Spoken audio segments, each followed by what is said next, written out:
Bismillahirrahmanirrahim. Alhamdulillahirabbil alamin. Wassalatu wassalam ala asyrafil anbiya wal mursalin sayyidina wa maulana Muhammadin wa ala alihi wa sahbihi ajma'in.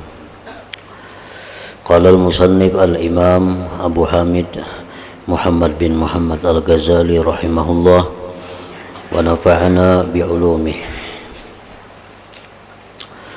Walidzalika qala alaihi salam man qala la ilaha illallah mukhlishan dakhalal jannah.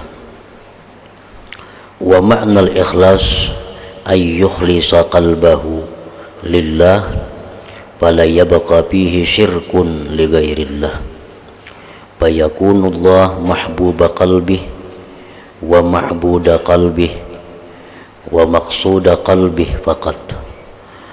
Wa man hadza haluhu fad dunya sijnuhu li'annaha mani'atun lahu min musyahadati mahbubih wa mautuhu khalasun minas sijni wa qudumun 'alal mahbub. Fama halu man laysa lahu illa mahbubun wahid wa qad tala ilaihi syauquhu wa tamada anhu habsuhu fakhala minas sijni wa mukkina minal mahbub wa ruwiha bil amni abadal abad ila akhir.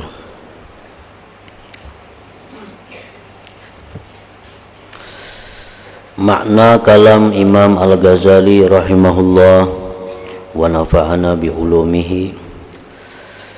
Oleh karena itu Rasulullah sallallahu alaihi wasallam bersabda, man qala la ilaha illallah mukhlisa dakhalal jannah. Artinya, barang siapa mengucapkan la ilaha illallah dengan ikhlas, niscaya ia masuk surga.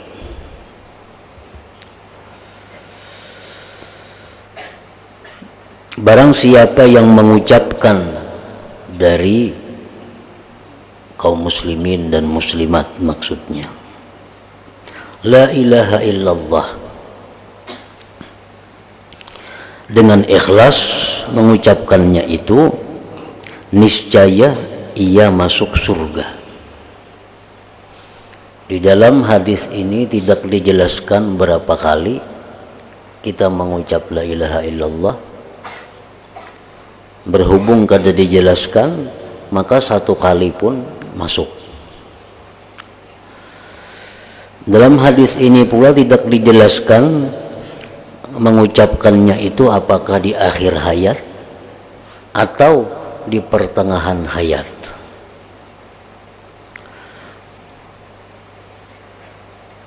Nah, kalau di akhir hayat itu sudah pasti, man kana akhiru kalamihi la ilaha illallah dakhalal jannah.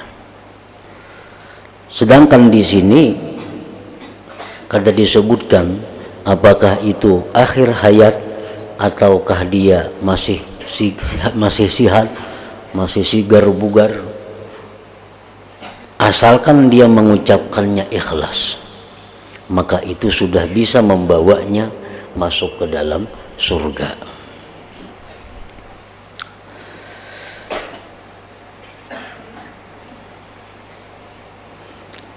Dari dua hadis itu, hadis ini menekankan ikhlas dalam pengucapan la ilaha illallah. Sedangkan di hadis yang satunya itu menekankan akhir hayat. Jadi kalau orang itu akhir hayatnya mengucap la ilaha illallah dalam keadaan ikhlas, maka itu sudah pasti, sangat pasti bahwa dia masuk surga.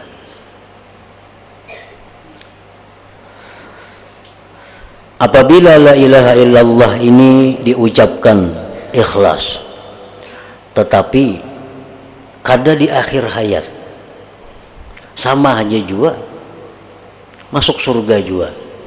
asalkan la ilaha illallah yang kita ucapkan ini tersimpan dengan baik, artinya kada terhapus sepanjang umur kita, sepanjang sisa umur kita. Nah, jadi bedanya kalau orang akhir hayat itu la ilaha illallah mati, nah itu sudah nyata tak bawa mati la ilaha illallahnya. Nah, kalau kita di pertengahan hidup ini mengucap la ilaha illallah ikhlas, sama aja sebenarnya masuk surga juga, asalkan kita bisa memeliharanya ini sampai kepada akhir hayat kita. Sebab sebagaimana yang sudah kita diberikan penjelasan oleh para ulama bahwa amal yang sudah kita laksanakan ini kadang-kadang bisa gugur di tengah jalan, nah, bisa hilang. Oleh karena itu, bila mana amal tadi kita bisa melestarikannya, bisa menjaganya sampai kita mati, maka sekali ucapan la ilaha illallah itu sudah bisa membawa masuk ke dalam surga. Cuma syaratnya ujar Nabi mukhlisa. Arti ikhlas adalah bahwa ia mengikhlaskan hatinya untuk Allah, memurnikan. Ikhlas itu murni, memurnikan hatinya untuk Allah, maka tiada tertinggal dalam hatinya syirik, sekutu bagi selain Allah. Di dalam hatinya kada ada lagi sekutu selain Allah, maka Allah lah yang dicintai dalam hatinya, yang disembah dalam hatinya, dan yang dimaksud oleh hatinya. Nah, itu pengertian ikhlas. Apabila sudah tidak ada lagi yang dicintai di dalam hati ini selain Allah, kada ada yang disembah selain Allah, kada ada yang dituju selain Allah, timbullah ucapan la ilaha illallah. Nah, maka itu membawa ke dalam surga, dakhalal jannah.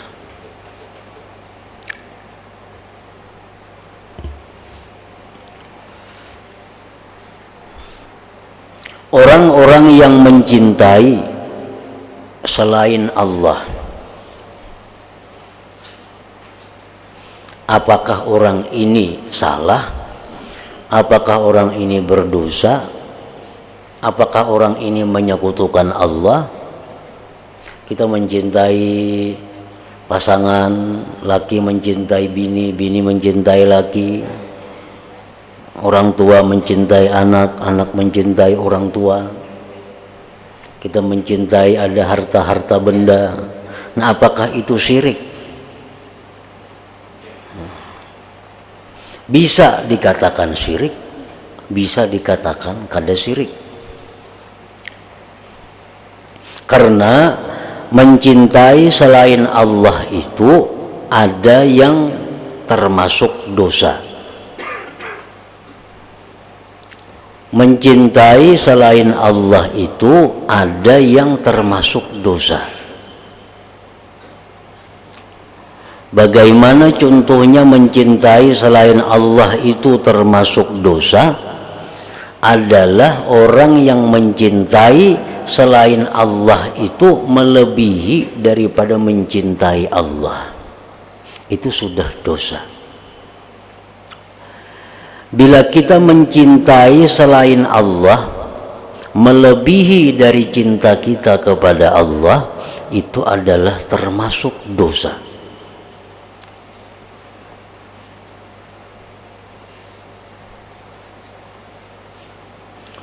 Allah Subhanahu wa ta'ala berfirman, Qul in kana aba'ukum wa abna'ukum wa ikhwanukum wa azwajukum wa ashiratukum wa amwalun iktaraftumuha wa tijaratun takhshawna kasadaha wa masakinu tardawnaha ahabba ilaikum minallah wa rasulih wa jihadin fisabilih fatarabbasu hatta ya'tiyallah bi amrih wallahu la yahdil qaumal fasiqin.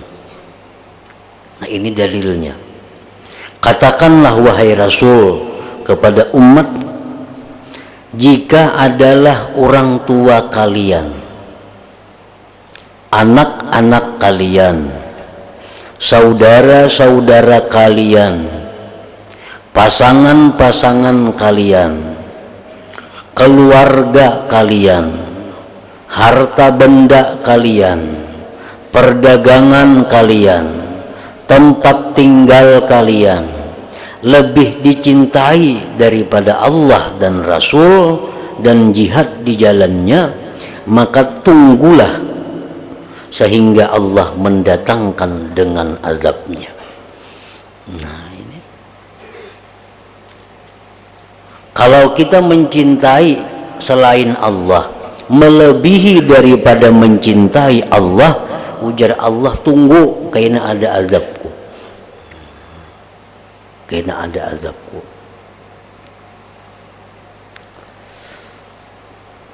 Sebab orang yang mencintai selain Allah melebihi daripada cinta kepada Allah, itu mau berbuat macam-macam demi yang dicintainya, walaupun itu kada disenangi Allah. Jadi akibatnya itu.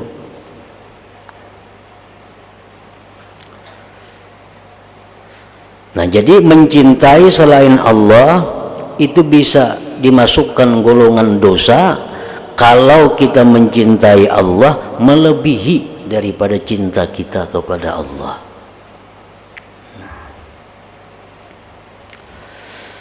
Nah, kemudian yang kedua, ada cinta kita kepada selain Allah itu boleh kita cinta kepada selain Allah.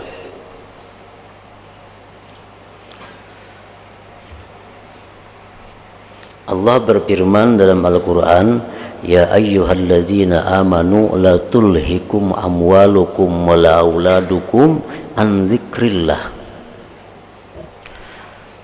Nah, kita cinta kepada selain Allah, tapi cinta kita kepada selain Allah ini kadang melalaikan kita daripada Allah, kadang membuat kita meninggalkan kewajiban, kadang membuat kita melanggar hukum Allah. Nah, maka cinta kita kepada selain Allah itu boleh aja, boleh.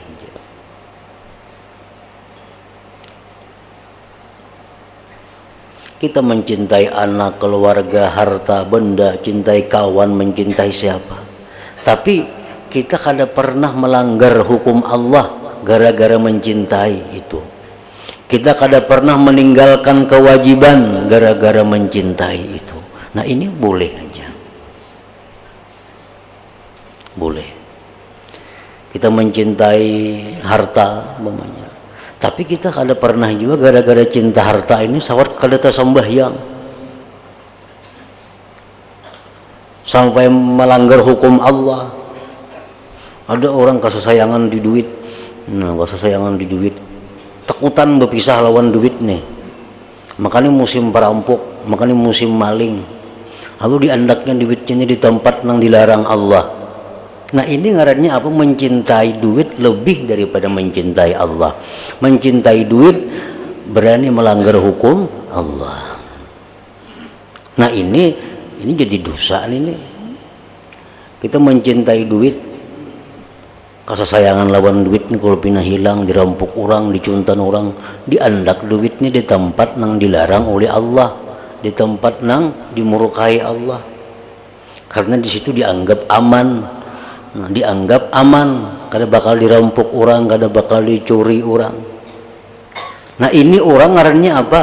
Menyayangi duit biar bertentangan lawan Tuhan. Nah, ini tak salah nih tuh. Tak salah. Tuhan tuh menyuruh aja sayang lawan duit, tapi jangan sampai gara-gara duit nih tuh sampai melanggar hukum Allah. Jangan sampai gara-gara duit itu kada melaksanakan perintah Allah. Dan itu kada boleh.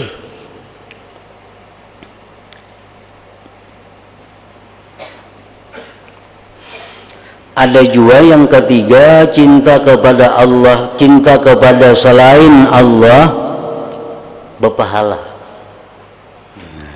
Cinta kepada selain Allah berpahala.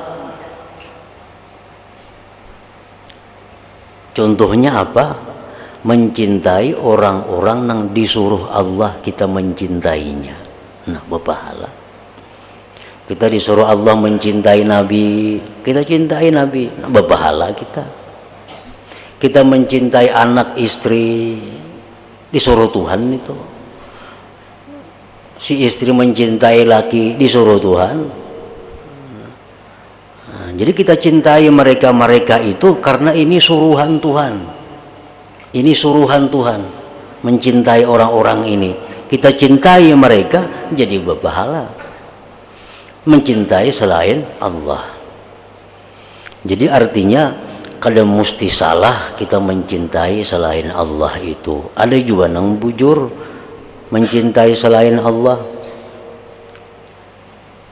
Mencintai orang-orang yang disuruh Allah kita mencintainya, itu hakikatnya sama hukumnya dengan mencintai Allah juga.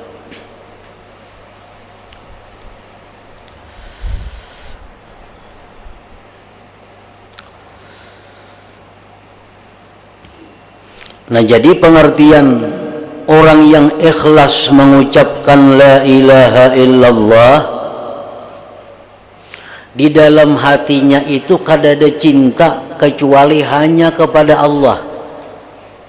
Kalaupun dia ada cinta kepada selain Allah, itu disuruh Allah juga.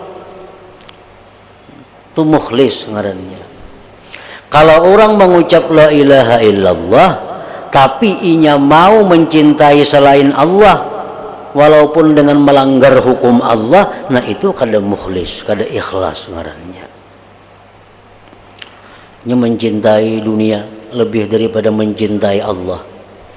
Kalau bertutur la ilaha illallah itu kada ikhlas. Nyatanya apa?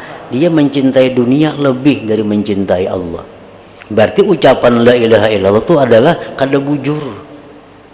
Sedangkan la ilaha illallah itu artinya tidak ada Tuhan yang disembah, tidak ada Tuhan yang dimaksud, tidak ada sesuatu yang dicinta selain Allah Subhanahu wa ta'ala. Nah, jadi kada bujur itu. Kalau kita masih mencintai sesuatu walaupun itu haram, kalau kita mencintai sesuatu walaupun itu makruh, tetap kita mencintainya. Nah, ini sudah kada bujur la ilaha illallahnya.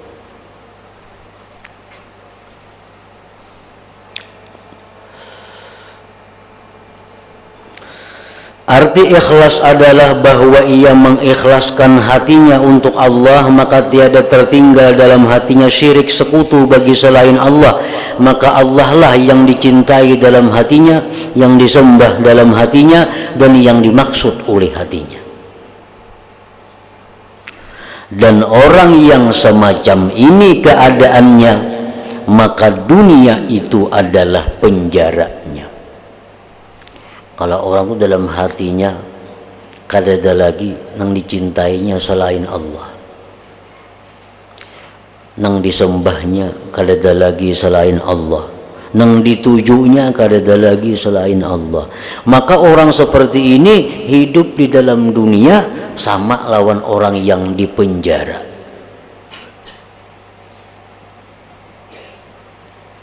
Di mana samanya? Orang yang dalam penjara itu hidupnya kada kau bertamu dengan yang dicintainya. Orang yang dalam penjara hidupnya kada kau berkumpul lawan orang yang dicintainya. Terpisah anak, terpisah bini, terpisah kawan, terpisah harta benda. Nah, orang yang cinta kepada Allah itu dalam dunia ini sama lawan orang dalam penjara. Karena sesungguhnya dunia itu sebagai pencegah baginya untuk bermusyahadah kepada Tuhan yang dicintainya. Karena dalam dunia ini inya kada bisa bertemu Allah. Nah, sama orang dalam penjara kada bertemu lawan yang dikasihinya. Orang yang cinta kepada Allah hidup dalam dunia seperti penjara, karena kada kau bertamu dengan yang dicintainya Allah Subhanahu wa taala.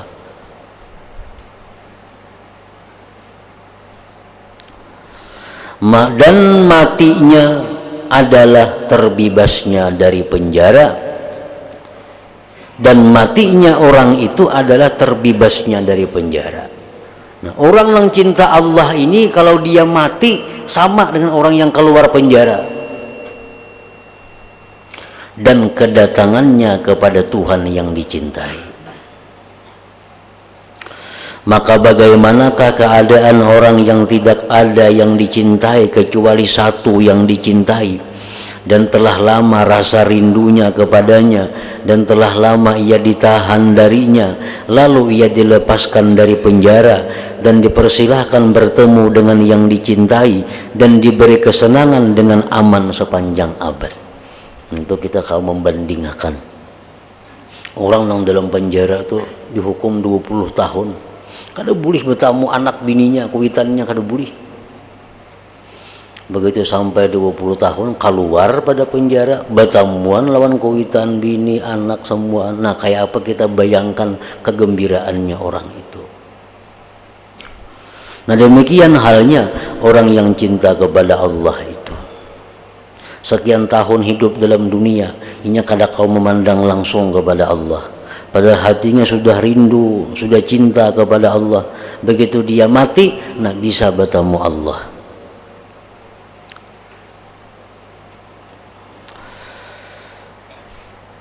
Maka salah satu sebab lemahnya cinta kepada Allah dalam hati adalah kuatnya cinta kepada dunia.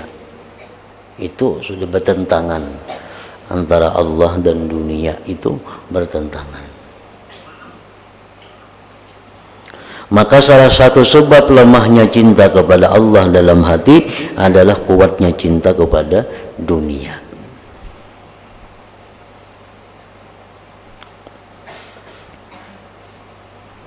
Orang yang cinta kepada dunia itu orang yang kadang memperdulikan Allah. Orang tuh kalau sudah mencintai sesuatu, ini kadang memperdulikan kiri kanan lagi, karena itu yang ditujunya.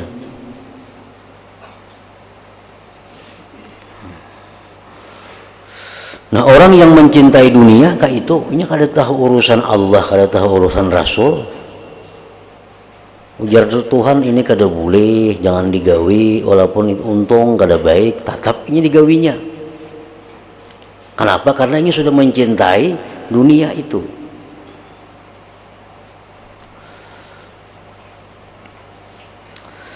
Termasuk di dalamnya dunia itu cinta kepada istri, harta, anak, keluarga, sawah, ladang, binatang ternak, kebun-kebunan, dan tempat-tempat hiburan.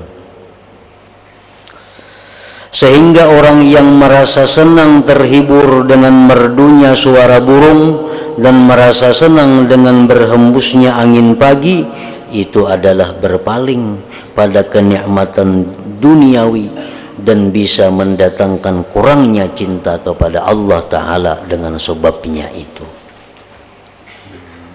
Orang yang cinta kepada Allah itu adalah orang yang mencari kesenangannya dengan Allah. Itu menunjukkan cinta kita kepada Allah itu, bila hati kita senang dengan Allah, itu berarti kita cinta kepada Allah. Bila kita mencari kesenangan dengan selain Allah, berarti cinta kita kepada selain Allah.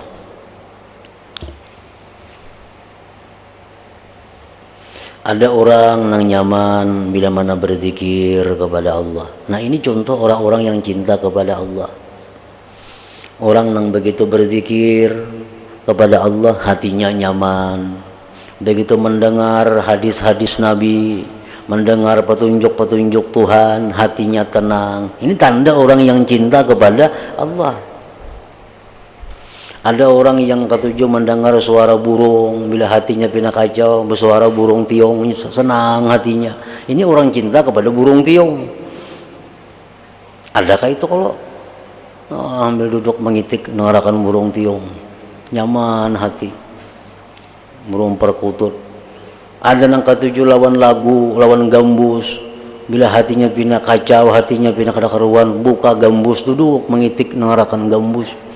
Nya hatinya cinta kepada gambus.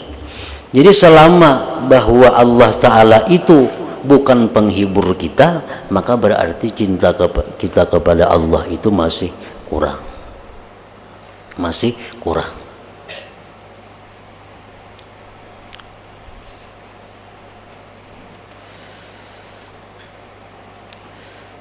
Orang nang garing, orang nang sedang sarik.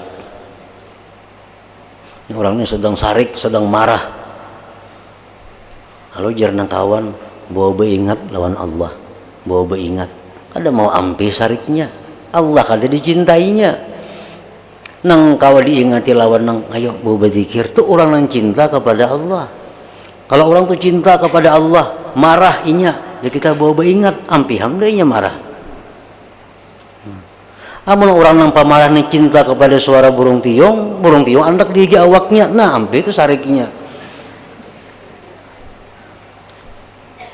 Amun nang marah ini orangnya katuju di duit, may nyarik andaki duit, ampi haminya sarik. Jadi kita kadang-kadang salah nih tuh, orang nang may nyarik tuh, bu berzikir, kalinya ampi berzikir, 1000 kali berzikir, atau aja sarik. Kenapa? Karena Allah itu bukan penghiburinya, Allah bukan penenang hatinya. Nang kawa ampih marah dengan zikir, nang kawa hilang sakit dengan zikir, itu orang-orang yang terhibur dengan Allah. Nah, terhibur dengan zikir. Jadi dilihati orang nang sarik itu lihat orangnya nih. Bina bemamai, lihat ipang sedihnya katuju napa? Lah katuju bina soto, bawakan soto. Surungi soto, ampih sarik. Cari penenang hati sidin tuh di mana? Bila orang ini orang ahli ibadah, orang ahli takwa, rahatan sidin marah, rahatan gelisah, itu kawa dibuai berzikir, kita berzikir, nah tenang hati.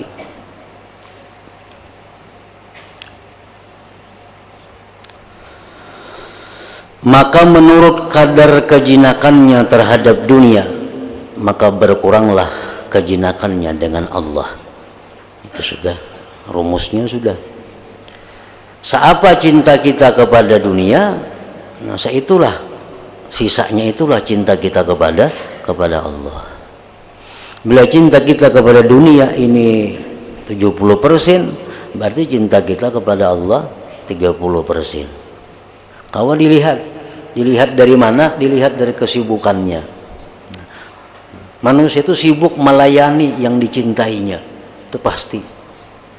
Manusia itu sibuk melayani orang yang dicintainya. Itu diterima akal. Kalau orang berakal menerima itu. Manusia pasti sibuk melayani orang yang dicintainya. Nah, kalau ingin cinta kepada dunia, sebagian besar waktunya melayani dunia. Ibarat siang itu 24 jam, lah bisa paruhnya urusan dunia aja. Kesibukannya siangnya malamnya urusan dunia. Kada di pasar di rumah menghitungi duit, mencatati hutang piutang segala macam. Karena apa? Karena inya cinta kepada itu. Kalau itu yang dilayaninya. Orang-orang yang cinta kepada ilmu, kebanyakan waktunya sibuk dengan ilmu. Belajar, mutalaah, cari kitab ini, cari, habis waktu akhirnya urusan ilmu. Karena dia mencintai ilmu. Nah, orang yang cinta kepada Allah, hari-harinya pun sibuk melayani Allah. Nah, kesibukannya berzikir, kesibukannya menuntut ilmu, kesibukannya membantu orang lain, kesibukannya melayani hamba Allah. Jadi kadang alih kita mau ukur itu, apakah kita ini termasuk orang yang cinta kepada Allah atau cinta kepada selain Allah. Nah, mana yang banyak kita layani, mana yang banyak kita layani, itulah yang kita cintai.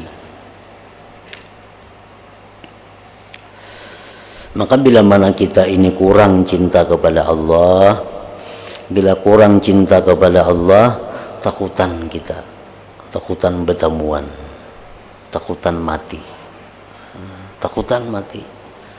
selama kecintaan kita kepada Allah itu kurang daripada batas yang dituntut, kita takutan mati itu. Nah, kalau sudah kecintaan kita kepada Allah sampai kepada batas yang ditentukan, apalagi melebihi daripada itu, maka orang ini kada peduli lagi dengan mati kah hidup kah kada jadi masalah.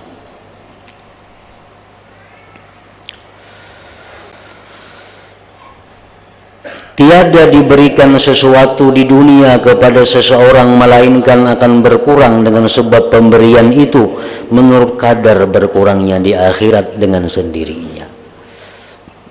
Nah, kadar kelezatan kita bertemu Allah tergantung kadar kecintaan, kerinduan kita kepada Allah.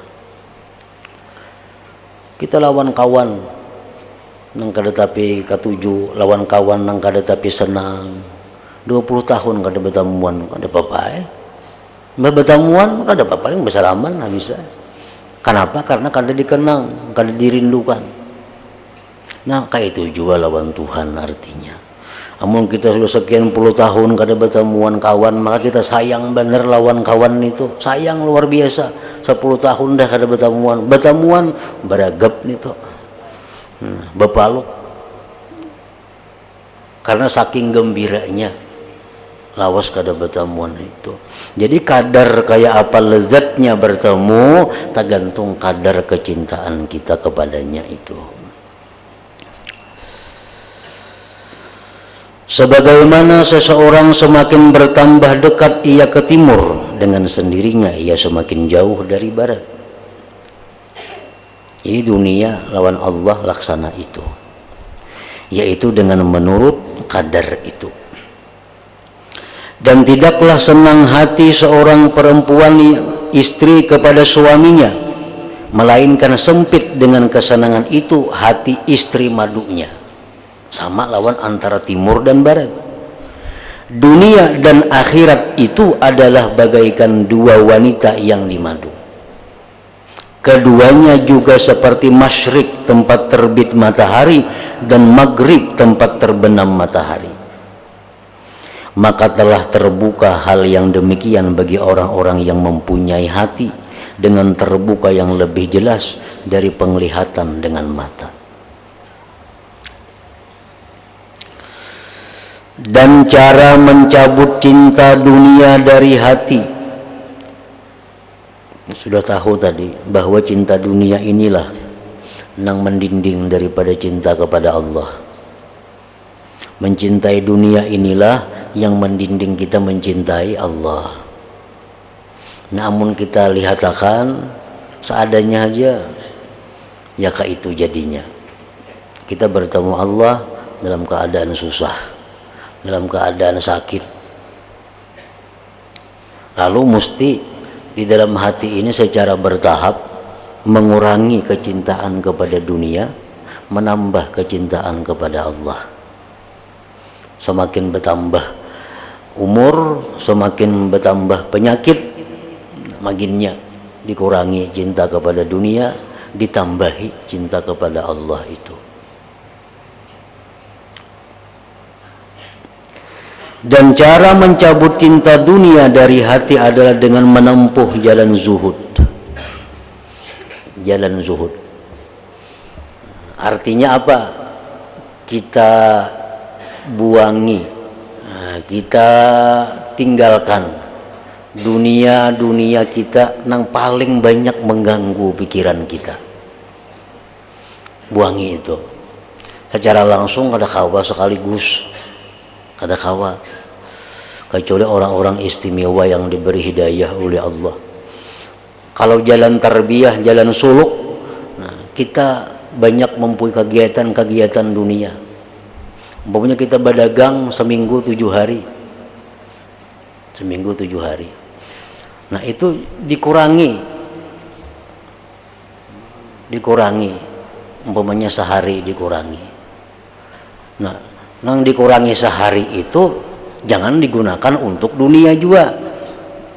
Yang dikurangi sehari itu diisi dengan zikir, dengan menuntut ilmu, dengan apa dengan kebaikan-kebaikan yang membawa kepada cinta kepada Allah. Kita 7 hari berusaha, 7 hari ini berusaha. Kalau orang hendak membaiki diri ini, aku 7 hari ini berusaha, seminggu 7 hari. Nang paling mengganggu aku berusaha nih umpamanya hari Jumat. Karena hari Jumat ini banyak macam-macamnya, mengganggu pikiranku, mengganggu ini segala macam. Nah, kalau kita hendak jadi orang yang baik tadi, dibuang ya nah hari Jumat ini. Ditutup nah hari Jumat nih, kada usah lagi kesibukan dunia. Karena sudah nyata ini mengganggu. Umpamanya orang ada berisi usaha 3 macam. Pertama, dagang hintalo.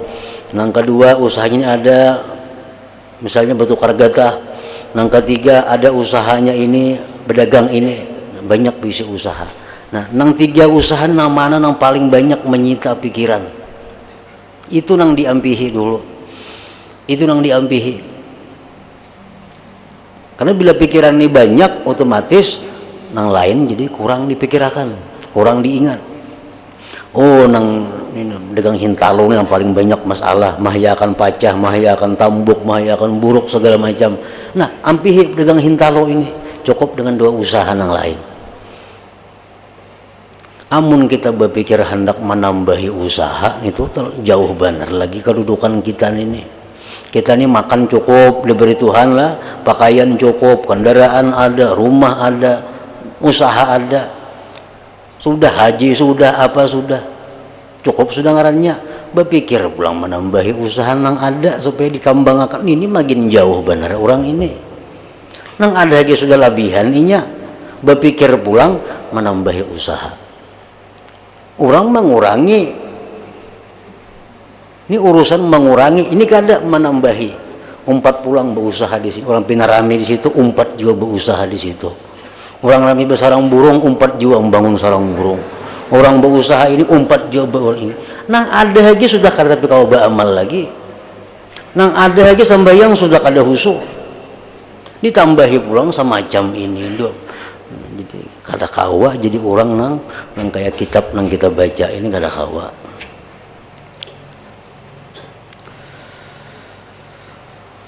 Dan cara mencabut cinta dunia dari hati adalah dengan menempuh jalan zuhud dan selalu sabar dan mengekang dirinya pada keduanya itu dengan kekang takut dan harap. Maka apa yang telah kami terangkan terdahulu dari beberapa makam seperti tobat, sabar, zuhud, takut dan harap itu adalah sebagai pendahuluan. Jadi mesti tobat dahulu. Karena tobat ini membuka cinta Allah. At-taib habibullah. Orang yang tobat itu kekasih Allah. Kayak apapun kita hendak mendekati Allah, kuncinya tobat dahulu. Hendak berparak jadi orang dekat lawan Allah, tobat dahulu. Mau kada mau. Karena dengan modal tobat itu Allah jadi sayang. Nah, sayang itu modal kita untuk bisa berparak. Namun masih kita maksiat, banyak digawi, kada kau berparak lawan Tuhan. Jadi itu pendahuluan, di mana dengan pendahuluan ini diusahakan akan salah satu dari 2 rukun mahabbah, yaitu mengusungkan hati dari selain Allah. Jadi untuk bisa mencintai Allah 2 rukunnya. Pertama, puangi dahulu hati dari selain Allah. Puangi dahulu. Nah, kayaknya hanyar nang kedua. Permulaannya adalah iman kepada Allah, hari akhirat, surga dan neraka, kemudian bercabang daripadanya takut dan harap, dan bercabang dari takut dan harap oleh tobat dan sabar atas keduanya. Kemudian yang demikian itu bisa menghantarkan kepada zuhud pada dunia, zuhud kepada harta, pangkat dan setiap bagian-bagian duniawi, sehingga hasil dari semuanya itu kesucian hati dari selain Allah saja. Sehingga meluas sesudah itu bagi tempat ma'rifat kepada Allah dan cinta kepadanya. Maka kesemuanya itu adalah pendahuluan untuk mensucikan hati.